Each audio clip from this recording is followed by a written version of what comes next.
옆 사람하고 인사 이렇게 나누겠습니다. 하나님을 자랑합시다. 아멘, 아멘. 앞뒤로 한 번 더 할까요? 하나님을 의지합시다. 네, 감사합니다. 다윗과 골리앗이라는 제목으로 오늘 말씀 나누도록 하겠습니다. 말씀을 읽으면서 혹시 시험 드시는 분이 있을지 모르겠습니다. 오늘따라 좀 더 길다. 약 장장 54절에 되는 말씀을 읽었는데요. 교계의 전통을 사실 얘기하자면 원래의 개신교의 전통은 말씀을 정말 많이 읽었습니다. 칼빈 때, 이런 루터 때 이런 때에는 말씀 자체가 말하는 것보다 더 귀한 것은 없다라고 해서 설교보다도 말씀을 더 길게 읽었습니다.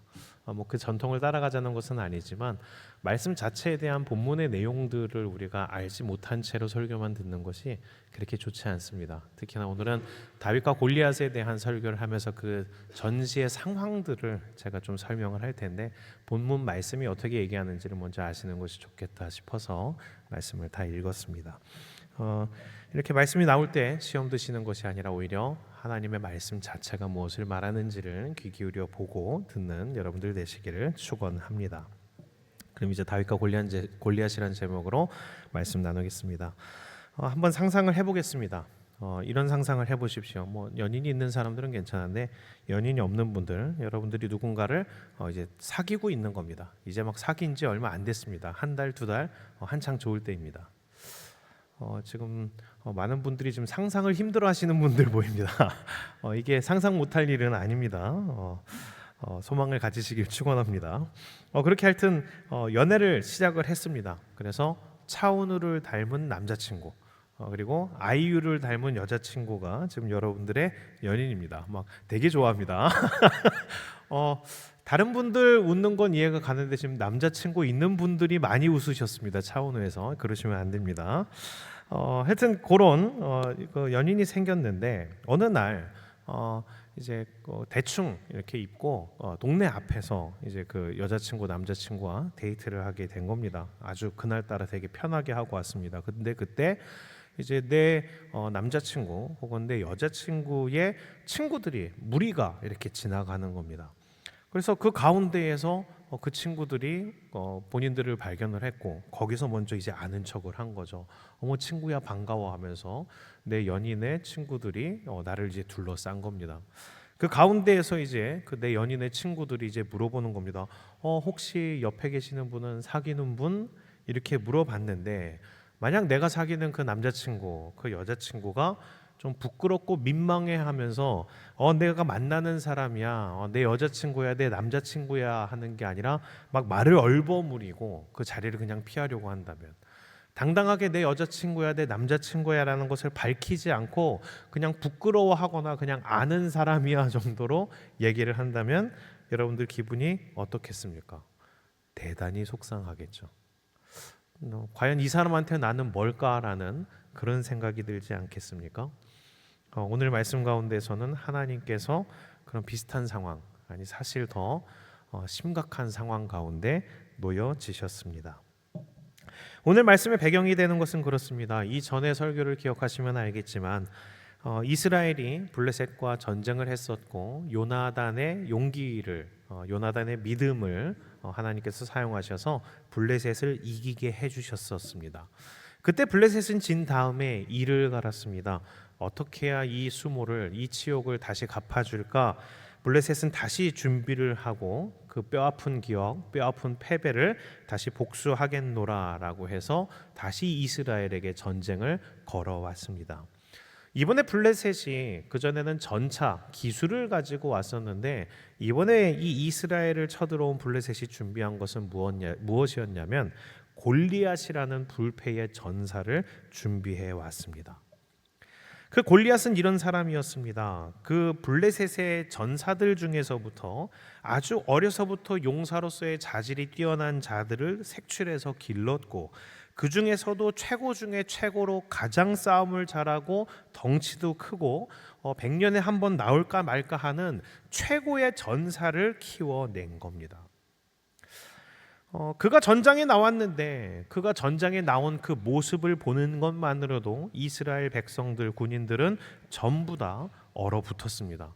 왜냐하면 그냥 겉에서 풍기는 그 모습만으로도 모든 군사들과 전사들을 압도할 만한 압도적인 피지컬과 눈빛과 그런 용모를 자랑하고 있었기 때문입니다.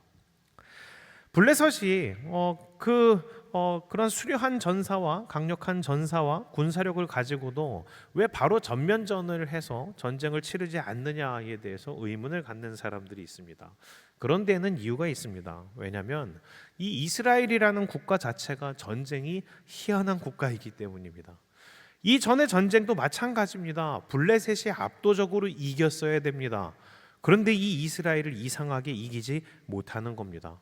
뭐 때문이었을까요? 이스라엘이 섬기는 하나님 때문입니다. 이스라엘은 전투할 때마다 너무 보잘것없어 보이는데, 약해 보이는데 그 모든 나라들을 이겨냅니다. 이상하게 싸움을 잘합니다. 이상하게 이겨버립니다. 그것을 블레셋은 겪어봤기 때문에 섣불리 전투를 할 그런 용기를 또 가지지는 못합니다. 그래서 블레셋이 생각한 게 그겁니다. 블레셋의 그 골리앗을 사용해서 이스라엘의 군사들의 사기를 완전히 바닥으로 떨어뜨려 놓는 겁니다. 전투의 의지 자체를 꺾어 놓고 전투를 벌이려고 하고 있습니다. 그래서 블레셋은 골리앗을 내보냅니다. 그래, 전투는 모르겠지만 이 1대1의 싸움으로 우리가 길러낸 이 골리앗을 이길 자가 있겠느냐.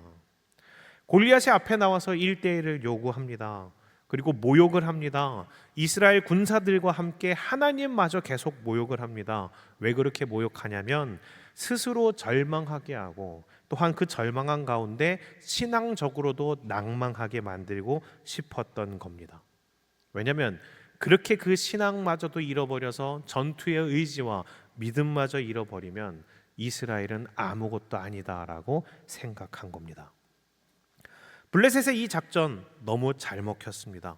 골리앗이 나오자 감히 이스라엘 군사들 아무도 싸울 의지를 내지 못합니다. 골리앗이 장장 40일 동안 나와서 쉼없이 욕을 하는데 그럼에도 불구하고 시간이 가면 갈수록 이스라엘 군사들은 더욱더 주눅 들어가고 절망하고 낙담합니다. 칼 한 번 부딪히지 않고 전쟁은 시작도 안 했는데 이스라엘은 이미 진 것 같습니다. 지금 이 블레셋과 이스라엘의 전투의 상황, 이곳 가운데에서 어떤 일이 벌어졌느냐? 그 골리앗 한 사람 때문에 이스라엘 백성들의 사기만 떨어진 것이 아니라 하나님의 영광이 지금 땅에 떨어졌습니다. 그런데 사실 하나님의 영광이 땅에 떨어진 것, 그 골리앗 하나 상대 못하는 하나님인가 하는 생각이 드는 것, 골리앗 때문만이 아닙니다. 무엇일까요? 그 욕을 듣고도, 하나님의 모욕을 듣고도 가만히 있는 이스라엘 백성들 때문에 하나님의 체면이 완전히 땅에 떨어지게 되었습니다. 이스라엘 백성들은 사실 하나님을 알고 있습니다. 이전에 블레셋을 이겼던 것도 하나님의 기적의 역전을 경험했던 겁니다. 뿐만입니까? 이스라엘의 역사 자체가 하나님의 도우심으로 가득 차 있는 나라입니다. 그럼에도 불구하고 누구 하나 그 하나님의 이름으로 나설 생각을 못하고 있는 겁니다. 이때 가장 처참한 기분이 들었던 사람 누구일까요? 다른 누군가가 아니라 하나님이셨을 겁니다. 그 수만 명, 수십만 명의 이스라엘 군사들 가운데 단 하나 나설 사람 없는 상황 가운데 하나님이 가장 처참한 기분이셨을 겁니다. 그런 상황 속에서 청소년 다윗이 부모님의 심부름을 하러 왔습니다. 형들 전쟁하다가 배고플지 모르니까 도시락 갖다 줘라라는 도시락 배달 왔습니다. 전장에 왔는데 분위기가 이상합니다. 전쟁은 하지도 않았는데 모두들 풀죽은 표정입니다. 그리고 바깥에서 소리가 들립니다. 그 소리가 뭐였냐면 골리앗이 나와서 또 쉼없이 하나님을 모욕하고 이스라엘 군사와 나라를 모욕하는 욕하는 말들이었습니다. 어린 다윗은 골리앗의 말을 듣고 분노했습니다. 저게 누구라고 내가 사랑하는 하나님을 감히 모욕하는가? 어린 다윗은 분노하였고 이해가 가지 않았습니다. 왜 그 욕을 들으면서도 이 수십만 명의 군사 중에 나서는 자가 없는가? 다윗은 그것에 광분하여 군사들에게 계속 이곳저곳을 다니며 얘기합니다. 왜 아무도 나서지 않으십니까? 왜 아무도 하나님의 이름으로 나가지 않습니까? 왜 저 할례 받지 않은 자가 설치고 있는데 아무도 하나님의 이름으로 나가는 사람이 없는 겁니까? 그 모든 군대를 들쑤시고 다니자 그 용모는 출중했던 형 엘리압이 동생을 불러냅니다. 그리고 꾸중을 합니다. 너 여기서 까불지 말고 그냥 빨리 집에 나가. 그래서 양이나 봐. 왜 위험한 전쟁터에 와서 너 여기서 이러고 있는 거야? 빨리 집에 나가. 골리앗 앞에선 나서지 못하면서 어린 다윗 앞에서는 잔뜩 힘을 주고 동생을 혼냅니다. 그러나 다윗은 자신이 사랑하는 하나님의 이름이 모욕당하는 것을 가만히 참고 있을 수 없었습니다. 그리고 나서 다윗이 이렇게 얘기합니다. 아무도 나서지 않겠다면 제가 나가겠습니다. 다윗이 나서겠다라는 말은 사울의 귀에까지 들렸고 결국 그 무시무시한 골리앗 앞에 전문 전투원들인 군인들이 아니라 그저 양치던 청소년 다윗, 그 어린 다윗이 홀로 나가게 되었습니다. 가치라는 것에 대해서 생각을 해본 적이 있습니까? 어떤 것에 가치가 어떻게 매겨지냐면 사실 우리가 사는 세상 가운데에서 어떤 것이 얼마나 가치 있는가, 이것은 그것 자체에만 매겨지는 것이 아닙니다. 그것 자체가 얼마나 가치 있느냐에만 그 가치가 매겨지지 않습니다. 오히려 어디서 더 많은 가치가 생기느냐, 사람들이 그것을 어떻게 대하느냐에 따라 그게 얼마나 가치 있는 것이냐라는 값이 매겨집니다. 예전에 그런 일이 있었습니다. 친구 집에 놀러 갔습니다. 근데 책상에 콜라 하나가 있는 겁니다. 목마른데 콜라나 한번 마셔볼까 해서 그 콜라를 짚고 친구야 이것 좀 마셔도 돼 하니까 친구가 난리가 난 겁니다. 버럭 안 돼 하고 소리 지르고 그거 당장 내려놔라고 하는 겁니다. 갑자기 소리를 지르니까 깜짝 놀랐습니다. 왜 그래 미안해 안 먹을게 하고 내려놨더니 그 콜라 주인이 말하는 겁니다. 야, 그 콜라 내가 누구누구에게 선물 받은 거야. 그 여학생한테 선물 받은 거야. 나 그거 평생 보관할 거야. 그거 아까워서 내가 만지지도 않는 거야. 건들지 마. 손때 묻어 라고 하는 겁니다. 그 콜라는 자기가 짝사랑하는 여자애한테 받은 거랍니다. 그래서 그거는 아무도 건들면 안 되는 귀중한 콜라랍니다. 그 친구는 그 콜라를 보물처럼 여겼습니다. 책상 앞에 두고 묵상하고 닦고 바라보았습니다. 그리고 그렇게 그 콜라를 바라보는 그 친구 때문에 그 콜라는 무엇이 되었을까요? 그 방 안에서 가장 가치 있는 물건이 되었습니다. 편의점에 가면 언제든지 살 수 있는 그 똑같은 콜라인데, 똑같은 맛에 똑같은 가격에 똑같은 모양의 콜라인데, 그 콜라는 그 집안 가운데서 가장 귀중한 물건이 되었습니다. 그 집에 어머니도 아버지도 동생도 친구들도 아무도 그것을 건드리지 못합니다. 왜 그럴까요? 그 콜라가 다른 특별한 콜라라서가 아니라 그 친구에게 그만큼의 귀중한 여김을 받는 콜라라서 그랬습니다. 아무것도 아닌 흔해 빠진 콜라도 성스러운 콜라가 될 수 있습니다. 누군가에게 그렇게 여김을 받으면 남들도 함부로 할 수 없습니다. 그러나 여러분들이 무언가를 함부로 다루게 되면 다른 사람들도 그것이 별거 아닌 것으로 생각합니다. 오늘날 하나님의 영광이 땅에 떨어지는 것은 다른 무엇 때문이 아닙니다. 바로 하나님을 믿는다고 하는, 교회를 다니는 우리의 태도와 자세가 하나님의 영광을 땅에 떨어뜨립니다. 하나님을 믿는다는 우리가 하나님을 별로 존중하지 않을 때, 하나님을 우습게 여기는 사람들이 있을 때 거기에 대해서 우리가 똑같은 반응을 할 때, 우리가 예배를, 예수 그리스도를 우리의 인생에 있어서 그렇게 가치 있는 것으로 여기지 않을 때, 그때 하나님의 영광이 땅에 떨어지게 됩니다. 우리의 자세와 우리의 태도를 보고 안 믿는 사람들도 그렇게 봅니다. 그거 별거 아니구나.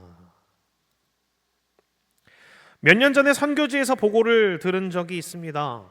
이슬람 국가에서 이제 막 중학생 정도 된 이슬람 아이가 복음을 듣고 기독교로 개종을 하게 되었습니다. 몰래 예배를 드리며 신앙생활을 했었는데 결국 발각이 되었습니다. 근데 예수를 믿는다는 이유로 법원에 끌려가서 재판을 받게 되었습니다. 법원에서는 이렇게 그 아이에게 제안을 했답니다. 지금이라도 나는 예수를 안 믿습니다. 나는 알라만을 섬기겠습니다. 라는 말을 하면 아무런 죄도 묻지 않고 풀어주겠다는 겁니다.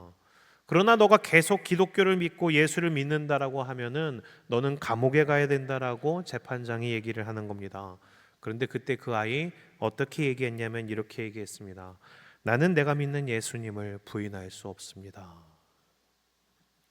그 아이는 그렇게 고백했고 결국 법에 따라 감옥에 갇히게 되었습니다. 그런데 너무나 다행히도 그 아이가 3개월 징역을 살고 출소하게 되었습니다. 그 아이가 출소했다라는 소식에 기독 언론에서 인터뷰를 나갔습니다. 그리고 그 아이에게 이렇게 물었습니다. 아이가 매우 기뻐하는 모습을 보고 첫 질문이 이것이었습니다. 아이야, 너도 나오게 돼서 너무 기쁘구나 하고 물었는데 그 아이 이렇게 대답했습니다. 감옥에서 나온 것도 기쁘지만 더 기쁜 건 다시 예배드리러 갈 수 있어서 너무 행복합니다. 지금도 북한의 아오지 탄광에는 가장 악질적인 죄수들을 다룬다며 감옥에 가둬놓고 풀어주지 않는 무기한으로 묶여있는 죄수들이 있습니다. 그곳에서 그 아오지 탄광에서는 그 정치범 수용소에서는 그 가둬둔 사람들에게 한 달에 한 번 정기적으로 석방의 기회를 준다면서 이렇게 묻는답니다. 나는 예수 안 믿겠소. 아바이 수령동지만 믿겠소. 이 말 한마디만 하면은 풀어준다라고 합니다. 그런데 그 말 한마디를 안 해서 그 모진 고문과 수용소 생활을 감당하는 기독교인들이 여전히 아오지 탄광에는 많다라고 합니다.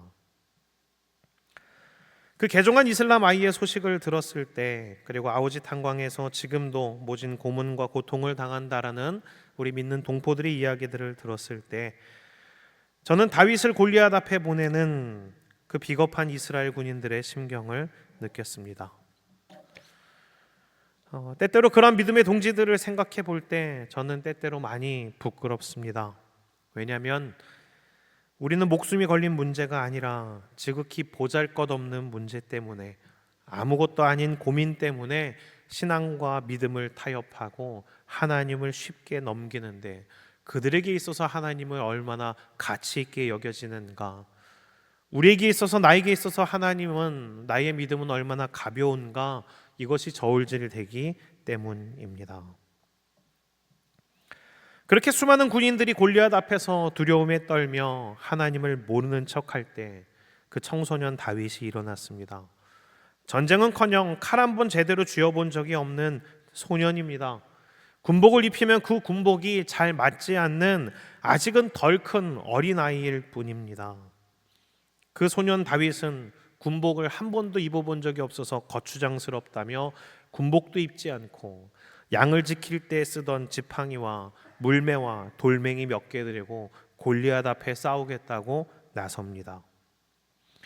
이스라엘 진영에서 오랜 시간 기다려서 자기를 상대하겠다고 나온 게 고작 다윗인 것을 골리앗이 보게 됩니다. 골리앗은 그 다윗이 나오는 것을 보고 어이가 없어졌습니다. 어이가 없다, 이게 무슨 뜻인지 아십니까? 콩을 갈려고 맷돌과 콩과 접시를 다 준비해서 이제 막 맷돌을 돌리려고 하는데 가만 보니까 맷돌 손잡이가 없는 겁니다. 그래서 맷돌을 못 돌리는 겁니다. 그 맷돌 손잡이, 그것을 어처구니라고 하는데 그 어처구니를 줄여서 어이라고 합니다. 그게 어이없는 상황입니다. 근데 골리앗이 지금 어이없어 하는 겁니다. 그래도 웬만한 군대라면 한 명쯤 나올 만도 한데 그 수십만의 군인 중에서 단 한 명도 안 나오다가 기껏 이스라엘의 대표로 보낸 사람이 양치기 목동입니다. 군인도 아닌 청소년입니다. 그러니까 골리앗이 더 어이가 없었습니다. 하도 어이가 없어서 골리앗이 물어봅니다. 꼬마야, 개 잡으려고 나왔니? 뭐 잘못 나온 거 아니니? 너 전쟁이 장난인 줄 아냐? 골리앗이 묻습니다. 그런데 그 골리앗의 그 질문에 다윗의 대답이 멋있습니다. 칼과 창과 갑옷으로 중무장한 블레셋 최강의 전사 골리앗에게 다윗은 이렇게 얘기합니다. 우리 45절 한번 같이 읽어보겠습니다. 시작. 다윗이 블레셋 사람에게 이르되 너는 칼과 창과 단창으로 내게 나아오거니와 나는 만군의 여호와의 이름 곧 내가 모욕하는 이스라엘 군대의 하나님의 이름으로 내게 나아가노라. 아멘. 골리앗은 칼과 창을 들고 나오지만 다윗은 하나님의 이름을 들고 나왔습니다. 그가 돌을 들고 나오기는 했지만 그것은 하나님의 이름을 사용하는 수단이었고, 다윗이 진짜로 의지하고 들고 나온 것이 있었습니다. 그것은 하나님의 이름이었습니다. 다윗이 하나님의 이름을 의지하고 나왔다고 소리쳤지만 골리앗의 눈에는 보이지 않습니다. 하나님의 도우심과 하나님의 이름은 눈에 보이는 것이 아니기 때문에 하나님을 볼 줄 모르는 골리앗의 눈에는 그저 철없는 청소년이 죽으러 나온 걸로밖에 안 보이는 겁니다. 골리앗은 김이 빠졌습니다. 상대가 시시하게 느껴졌습니다. 그래서 별거 아닌 상대에 빨리 끝내겠다는 심정으로 다윗을 향해 그저 터벅터벅 걸어갑니다. 다윗은 전쟁을 해본 적이 없습니다. 활을 쏘아본 적도, 칼을 휘둘러 본 적도 없습니다. 주짓수나 격투기를 배워본 적도 없습니다. 그저 살면서 양을 치다가 맹수들을 만날 때 쫓아낼 때 사용했던 물맷돌질이 전부입니다. 그러나 다윗은 그저 자신이 할 수 있는 것을 합니다. 자신을 향해 걸어오는 골리앗을 향해 움츠려 들고 피하는 것이 아니라 믿음 안에서 용기를 갖고 오히려 맞서서 달려나갑니다. 그리고 늘상 해왔던 그 물매를 돌려서 그 돌을 던집니다. 그때 놀라운 일이 벌어집니다. 블레셋 최강의 전사가 그 한 방의 물매질을 피하지 못하고 그대로 그 돌을 이마에 맞습니다. 돌멩이는 튕겨져 나간 게 아니라 아예 이마에 깊숙이 박혀버립니다. 그리고 그 커다란 덩치의 골리앗이 그 자리에서 쓰러졌습니다. 쓰러진 골리앗을 향해 다윗은 달려갔고 골리앗의 칼을 빼어 골리앗을 죽인 후 목까지 쳐서 그 머리를 들어 올립니다. 다윗과 골리앗의 싸움, 계란으로 바위치기와 같은 이 싸움이 다윗의 승리로 순식간에 끝나 버렸습니다. 이것은 블레셋 군사들도 이스라엘 군사들도 모두 예상하지 못한 상황이었습니다. 정말 황당한 상황인 겁니다. 비유하자면 그렇습니다. 계란으로 바위를 쳤는데 계란이 아니라 바위가 깨진 겁니다. 계란이 깨져야 되는데 바위가 깨졌습니다. 계란이 바위보다 단단했을 거란 상상은 버려야 됩니다. 가끔 어떤 사람들은 다윗이 어마어마하게 돌을 기가 막히게 잘 던졌기 때문으로 해석하는 사람들이 있습니다. 일부분은 맞습니다. 다윗은 그만큼 돌을 잘 던지고 싸움을 잘하는 청소년이 맞습니다. 그러나 다윗이 상대한 그 골리앗은 훈련받은 군인입니다. 오늘 처음으로 싸움을 하는 풋내기가 아니라 날아오는 화살도 피하며 그 모든 전쟁터와 싸움과 훈련을 마스터하고 온 뛰어난 전사라는 사실을 잊지 말아야 합니다. 그렇다면 왜 오늘 이 시간 이런 일이 벌어졌을까요? 어떻게 다윗이 골리앗을 이기게 된 걸까요? 그것은 이것입니다. 계란을 하나님이 던지셨기 때문입니다. 계란으로는 바위를 못 깨트립니다. 그게 상식이고 그게 맞습니다. 그러나 그 계란 하나님이 던지신다면 계란으로 바위를 깨는 것은 문제가 아니고 계란으로 산도 깰 수 있습니다. 제가 축도를 하고 만약에 누군가가 여기 있는 모두가 굶고 있는데 밥을 먹여야 됩니다 하면서 저에게 목사님 이 제 도시락 하나 쓸모가 있을까요? 하고 주면 제가 기도하고 주면 아마 여기서 시훈이 정도는 배부르게 할 수 있을 겁니다. 근데 나머지는 못 먹습니다. 그러나 그 도시락 하나님이 붙드시고 기도하시고 여러분들에게 나눠준다면 오병이어가 됩니다. 우리는 사역할 때 도시락의 크기를 따집니다. 그래서 빌립처럼 여기 있는 사람들 다 먹이려면 200데나리온의 떡이 필요합니다라고 얘기를 합니다. 그것만 계산해서는 예수님 앞에 나오지 못합니다. 예수님께 자신을 내어 맡기지 못합니다. 믿음의 눈을 들어야 됩니다. 나는 못하지만 주님은 하실 수 있습니다. 나중에 내가 힘을 더 기르면, 나중에 내가 돈을 많이 벌면, 나중에 내가 무언가가 되면 그때 저를 사용하시지요. 이게 아닙니다. 중요한 건 계란의 크기도 아니고 도시락의 크기도 아닙니다. 누구 손에 붙들리는가입니다. 내가 어떤 사람이냐, 내가 무엇이냐가 아니라 하나님이 나와 함께 하시는가, 내가 누구의 이름으로 나아가는가, 우리는 그것을 바라봐야 합니다. 기독교에서 말하는 신앙은 포도나무의 가지가 그저 잘 붙어 있는 겁니다. 우리에게 있어서 훈련이란 나의 힘을 길러서 어떤 대단한 사람이 되는 것이 아니라 하나님을 더욱 의지할 줄 알게 되는 겁니다. 하나님께 잘 붙어 있는 것, 하나님을 기대하는 것, 하나님을 더욱 의지하는 것, 이것이 기독교에서 말하는 신앙입니다. 말씀을 마칩니다. 혹시 션이라는 가수를 아십니까? 유명한 크리스찬 연예인 중에 션이라는 분이 있습니다. 그분은 가수입니다. 지금 젊은 MZ세대에게 물어보면 션이라는 사람 아냐고 물어보면 마라톤 선수라고 얘기를 하더라고요. 근데 그분은 원래 힙합 가수입니다. 앨범을 낸 지 너무 오래돼서 모르는 분들이 많을 수 있습니다. 개인적으로 저는 참 그분을 볼 때 존경스럽습니다. 왜냐하면 그분의 성품이나 신앙, 그 삶에 헌신하는 봉사의 모습들, 그것은 진짜 선교사 그 이상입니다. 정말 존경스러운 분이라고 생각합니다. 그분이 아주 예전에 한 아이를 만납니다. 은총이라는 아이입니다. 근데 그 아이는 몸을 다치고 나서 몸을 재활해야 되는데 재활을 하기가 너무 힘든 겁니다. 재활 훈련을 해야 되는데 할 수 있는 병원이 없는 겁니다. 왜냐면 알고 봤더니 대한민국에 어린이 전문 재활병원이 없는 겁니다. 어른들은 그래도 재활 치료를 할 수 있는데 이 큰 나라에서 경제 대국에서 어린이 재활병원이 제대로 된 게 하나도 없다라는 것을 발견하게 된 겁니다. 그래서 그 근총이라는 아이를 보고 이 션이라는 사람이 결단을 합니다. 이 나라에 어린이 재활병원이 있었으면 좋겠다. 그러면 하는 사람이 없고 세운 사람이 없으면 나라도 해보자. 연예인이지만 어느 정도의 돈은 있지만 병원을 세운다는 거 엄두내기 어려운 일입니다. 어마어마한 돈과 그리고 운영하는 것에도 어마어마한 사람들이 필요합니다. 할 수 있을 것 같으니까 한 게 아니라 믿음으로 나아갑니다. 그래서 션은 자기가 잘하는 게 무엇일까 생각했더니 달리기를 잘합니다. 그래서 션은 SNS에 매일 달리는 영상과 사진을 올리며 어린이 재활병원 건립을 위해 함께 뛰자고 응원해 달라면서 기도해 달라면서 매일 뛰는 영상을 올리기 시작했습니다. 그리고 어떻게 되었을까요? 그렇게 뛰기 시작한 지 7년 만에 놀랍게도 그 일이 이루어집니다. 션이 뛰는 것을 보고 사람들이 하나둘 같이 뛰기 시작했습니다.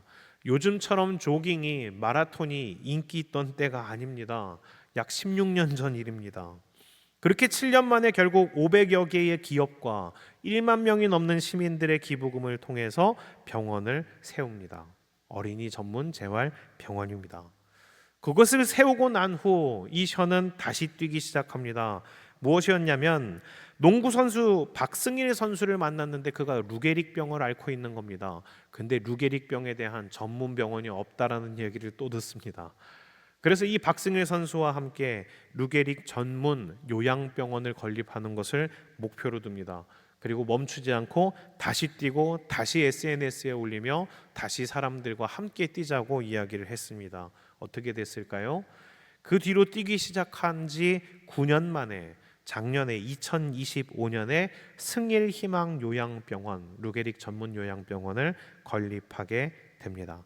박승일 선수는 안타깝게도 이 요양병원의 건립을 보지 못하고 먼저 별세하게 됩니다. 우리는 이렇게 생각합니다. 나를 어떻게 바꿀까? 세상을 어떻게 바꿀까? 세상이라는 커다란 바위 덩어리 같은 그리고 그 문제 앞에서 우리는 이길만 해지면 던져야지라고 생각합니다. 내가 계란보다 뭔가 더 단단해지는 무언가가 되면은 던져야지라고 생각합니다. 그런데 그때 안 옵니다. 그렇게 생각하면 못 던집니다. 자신을 향해 소리치는 골리앗 앞에서 내가 덩치가 더 커지면 힘을 기르면 나중에 뭔가가 되면 나가야지 하면 그때가 오지 않습니다. 세상이란 칼과 창과 단창을 가진 골리앗 앞에 우리가 가진 것 아무리 대단해도 골리앗 못 이깁니다. 그럼 어떻게 해야 될까요? 그래서 필요한 게 하나님입니다. 하나님 이름 붙들고 믿음으로 나아가는 겁니다. 너는 칼과 창과 단창으로 나오지만 난 여호와의 이름으로 나간다. 내가 잘나서 내가 힘세서 이기는 게 아니라 나와 함께 하시는 하나님이 믿음으로 나아가는 자에게 승리케 해주시는 분임을 믿고 나아간다. 설사 내가 죽는다 하더라도 부활케 하시는 하나님이 나의 하나님이시니까 믿음으로 내가 돌을 던지겠다라는 그 심정으로 나가야 하나님 일하십니다. 세상은 칼과 창과 단창으로 일할 때 우리는 하나님의 이름 붙들고 일하는 우리 되기를 원합니다. 세상 사람들 바짝 졸아서 모두가 움츠려들 때 믿음으로 일어나 분연히 그 싸움터에 나갈 수 있는 하나님의 이름을 부끄럽게 여기지 않는 믿음의 사람들 되시기를 주의 이름으로 축원합니다.